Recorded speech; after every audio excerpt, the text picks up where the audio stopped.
हमारे हिंदू धर्म का एक ऐसा शास्त्र है जो पूरे विश्व में विख्यात है। अनेकों भाषा में इसका अनुवाद हुआ है और सभी विश्व के लोग इसके ज्ञान से अपने जीवन को धन्य, पावन, पवित्र कर रहे हैं।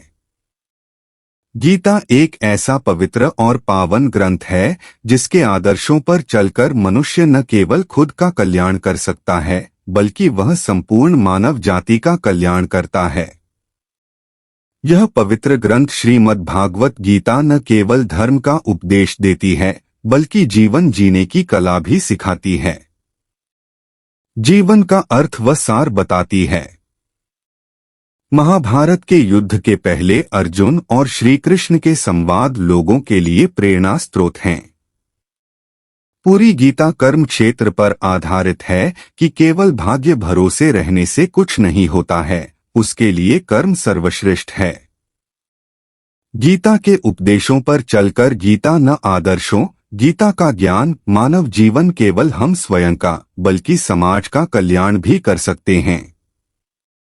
व्यक्ति इसके ज्ञान से सफलताओं, लक्ष्यों, कामयाबी तथा ऊंचाइयों को छूते हैं। महाभारत के युद्ध में जब पांडवों और कौरवों की सेना आमने सामने होती है तो अर्जुन अपने बुंधों को देखकर विचलित हो जाते हैं। तब उनके सारथी बने श्री कृष्ण उन्हें उपदेश देते हैं। ऐसे ही वर्तमान जीवन में उत्पन्न कठिनाइयों से लड़े के लिए मनुष्य को गीता में बताए ज्ञान की तरह आचरण करना चाहिए। इससे वह उन्नति की ओर अग्रसर होगा। समस्त विश्व के प्रेरणा स्रोत, प्रेरणादायक विचार हम आपके लिए लेकर आए हैं जो आपके जीवन को सफलताओं और ऊंचाइयों की ओर ले जाएगा। गीता की 11 महत्वपूर्ण विचार।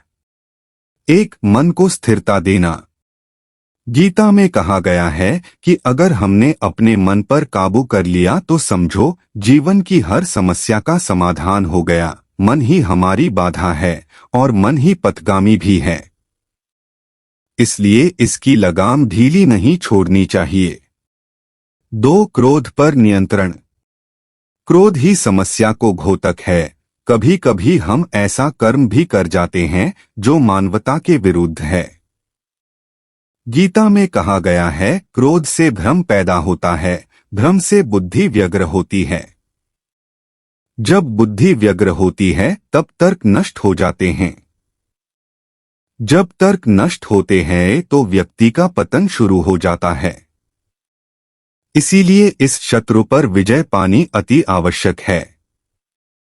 3. समय का नियोजन। समय की उपयोगिता मनुष्य के लिए परम आवश्यक है। जिसने समय के साथ कार्य को पूर्णता दी है वह न कभी अनैतिक कार्य करता है न किसी द्वंद्व में फंसता है। 4. नजरिया से बदला।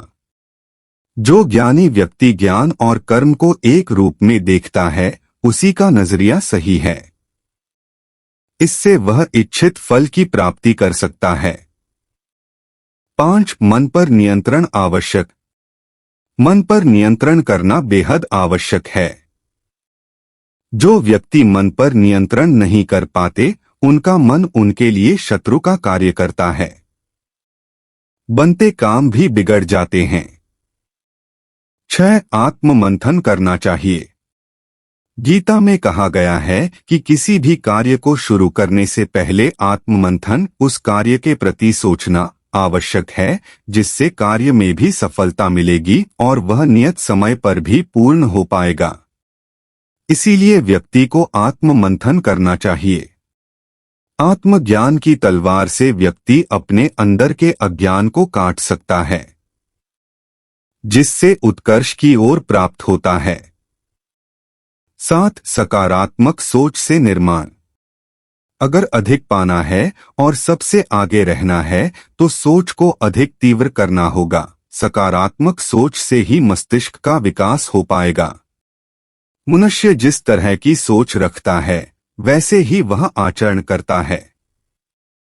अपने अंदर के विश्वास को जगाकर मनुष्य सोच में परिवर्तन ला सकता है जो उसके लिए और देश तथा समाज के लिए कल्याणकारी होगा।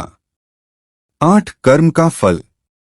गीता का महाउपदेश यही था कि फल की अभिलाषा वही करता है जो कर्म नहीं करना चाहता, लेकिन जो कर्म को ही लक्ष्य बनाता है उसे सब कुछ प्राप्त स्वतः ही हो जाता है। गीता में भगवान श्री कृष्ण जी यही कहते हैं, मनुष्य जैसा कर्म करता है उसे उसके अनुरूप ही फल की प्राप्ति होती है। इसलिए सत्कर्मों को महत्व देना चाहिए। 9 मन को ऐसे करें नियंत्रित।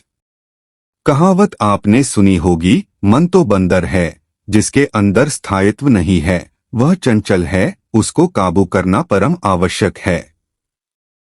मन चंचल होता है, वह इधर उधर भटकता रहता है, लेकिन अशांत मन को अभ्यास से वश में किया जा सकता है। कहा भी गया है, 10 सफलता प्राप्त करने की नीति। गीता को सफलता की कुंजी भी बताया गया हो। जिसके मनन से मनुष्य जो चाहे प्राप्त कर सकता है, यदि वह विश्वास के साथ इच्छित वस्तु पर लगातार चिंतन करे तो उसे सफलता प्राप्त होती है। 11 तनाव से मुक्ति। गीता में तनाव से मुक्ति के बारे में भी बताया गया है, क्योंकि तनाव व्यक्ति की सोच, समझ और ज्ञान को नष्ट कर देता है। जो प्रकृति के विपरीत कर्म करने से मनुष्य तनाव युक्त होता है, यही तनाव मनुष्य के विनाश का कारण बनता है। केवल धर्म और कर्म मार्ग पर ही तनाव से मुक्ति मिल सकती है। बाकी समस्त संसार तो तनाव से भरा हुआ है। गीता सार के 18 महत्वपूर्ण बातें। 1 सांसारिक मोह के कारण ही मनुष्य मैं क्या करूं और क्या नहीं करूं इस दुविधा में फंसकर कर्तव्यच्युत हो जाता है। आत्ममोह या सुखासक्ति के वशीभूत नहीं होना चाहिए। 2 शरीर नाशवान है और उसे जानने वाला शरीरी अविनाशी है। इस विवेक को महत्व देना और अपने कर्तव्य का पालन करना, इन दोनों में से किसी भी एक उपाय को काम में लाने से चिंता, शोक मिट जाते हैं। 3 निष्काम भाव पूर्वक केवल दूसरों के हित के लिए अपने कर्तव्य का तत्परता से पालन करने मात्र से कल्याण हो जाता है। 4 कर्म बंधन से छूटने के 2 उपाय हैं, कर्मों के तत्व को जानकर निःस्वार्थ भाव से कर्म करना और तत्व ज्ञान का अनुभव करना। 5 मनुष्य को अनुकूल प्रतिकूल परिस्थितियों के आने पर सुखी दुखी नहीं होना चाहिए, क्योंकि इनसे सुखी दुखी होने वाला मनुष्य संसार से ऊंचा उठकर परम आनंद का अनुभव नहीं कर सकता। 6 किसी भी साधन से अंतःकरण में समता आनी चाहिए। समता आए बिना मनुष्य सर्वथा निर्विकार नहीं हो सकता। 7 सब कुछ भगवान ही हैं, ऐसा स्वीकार कर लेना सर्वश्रेष्ठ साधन है। 8 अंतकालीन चिंतन के अनुसार ही जीव की गति होती है। 8 मनुष्य को हरदम भगवान का स्मरण करते हुए अपने कर्तव्य का पालन करना चाहिए, जिससे अंतकाल में भगवान की स्मृति बनी रहे। 9 सभी मनुष्य भगवत प्राप्ति के अधिकारी हैं, चाहे वे किसी भी वर्ण, आश्रम, संप्रदाय, देश, वेश आदि के क्यों न हो। 10 संसार में जहाँ भी विलक्षणता, विशेषता, सुंदरता, महत्ता, विद्वत्ता, बलवत्ता आदि दिखे, उसको भगवान का ही मानकर भगवान का ही चिंतन करना चाहिए। 11 इस जगत को भगवान का ही स्वरूप मानकर प्रत्येक मनुष्य भगवान के विराट के दर्शन कर सकता है। 12 जो भक्त शरीर, इंद्रिया, मन, बुद्धि सहित अपने आप को भगवान के अर्पण कर देता है, वह भगवान को प्रिय होता है। 13 संसार में एक परमात्म तत्व ही जानने योग्य है, उसको जानने पर अमरता की प्राप्ति हो जाती है। 14 संसार बंधन से छूटने के लिए सत्व, रज और तम इन तीनों गुणों से अतीत होना जरूरी है। अनन्य भक्ति से मनुष्य इन तीनों गुणों से अतीत हो जाता है। 15 इस संसार का मूल आधार और अत्यंत श्रेष्ठ परम पुरुष एक परमात्मा ही हैं। ऐसा मानकर अनन्य भाव से उनका भजन करना चाहिए। 16 दुर्गुण दुराचारों से ही मनुष्य 84 लाख योनियों एवं नरकों में जाता है और दुख पाता है। 8 जन्म मरण के चक्र से छूटने के लिए दुर्गुण दुराचारों का त्याग करना आवश्यक है। 17 मनुष्य श्रद्धापूर्वक जो भी शुभ कार्य करे उसको भगवान का स्मरण करके उनके नाम का उच्चारण करके ही आरंभ करना चाहिए।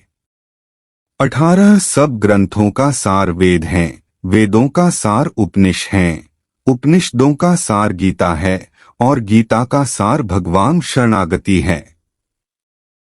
जो अनन्य भाव से भगवान की शरण हो जा है उसे भगवान संपूर्ण पापों से मुक्त कर देते हैं।